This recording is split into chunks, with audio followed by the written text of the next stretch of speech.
Okay. Hello, everyone. I'm Amber Kane. I'm a textile designer and creativity educator, and I wanted to talk to you today about the very first tapestry piece that I just created on my new Mirrix loom. So this one is especially for you if you're interested in weaving or you're interested in tapestry, but some of the things that potentially scare you away from it are really following instructions and following a right order to things. In all of my textiles and work that I create, I am not a direction follower, not a pattern follower. I really love to just jump into the work and figure it out, which most definitely has its pros and cons.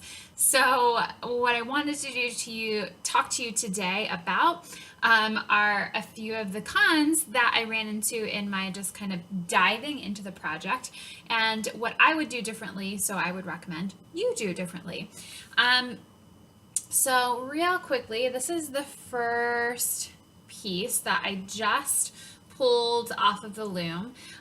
You'll see an image below this video that lets you see what I was actually inspired by. So for quite some time now, I've wanted to do weavings of some master painters. So really looking at abstract painters because I happen to love that type of artwork. And I thought that it would be fun to actually play with turning those into weavings. So this first one that I did is actually a weaving of a piece by Ellsworth Kelly. So very, for the most part, kind of simple two color piece. It almost, if you hold it this way, sort of looks like the letter B. Okay.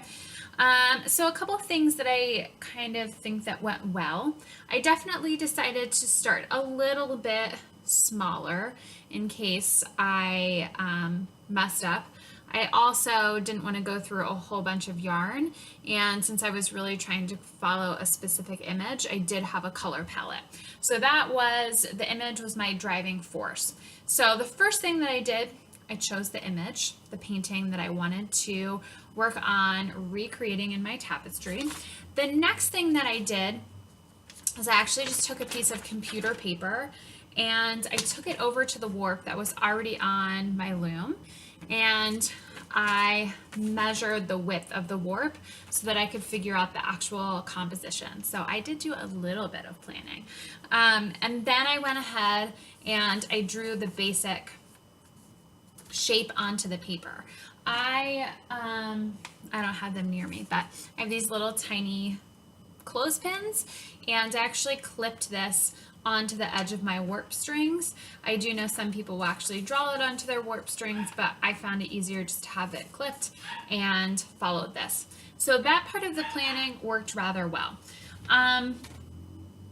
The main thing that I did not think of at all until it was too late to think about it anymore was how I actually wanted to end the piece. So a lot of times you're taking the piece off and then you're knotting the ends, and you might leave them longer and actually hang it to create a wall hanging.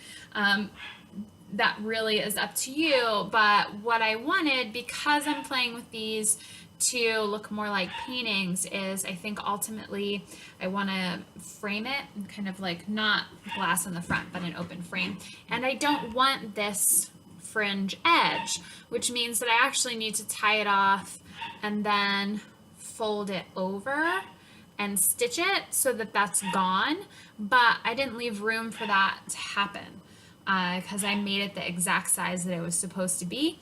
So if I fold that over, I really lose too much information.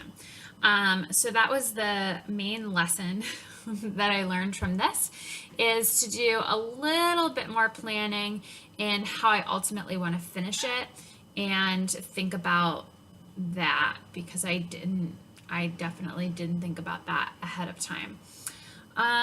One other thing, let me grab it really quickly. That I used, you know what, it's not in here, it fell out of my basket. Anyway, is I have a long tapestry needle, it's about this long, which is actually, it's like the the length of this piece. So I did use that sum for going back and forth during the full pieces, which I did like using. So you might want to check out like a long tapestry needle. I felt like it made it a little bit easier for some parts. So those are the main lessons that I learned from my kind of shoot from the hip weaving style when I'm doing something completely new. And this style of tapestry is totally new to me. Think a little bit about how you actually want to finish the piece, because that's something that's hard to backtrack on once you've gone too far. And most definitely, if you're kind of struggling on what to do as an image, but you want to start playing, I would go check out some abstract painters. Don't choose ones like Jackson Pollock where he does splatter paint. That would probably drive you crazy. Look up potentially, if you look up color field painters, that'll give you some fun ideas in color combinations, but they're not going to be too incredibly difficult to figure out. I will also post a little link. I have a Pinterest board of abstract works of art that I personally really love that might give you a place to start if you're just looking for some kind of inspiration just to get you to start playing with your loom. So I hope this was helpful and that you can learn a little bit from my mistakes, and I will see you again later.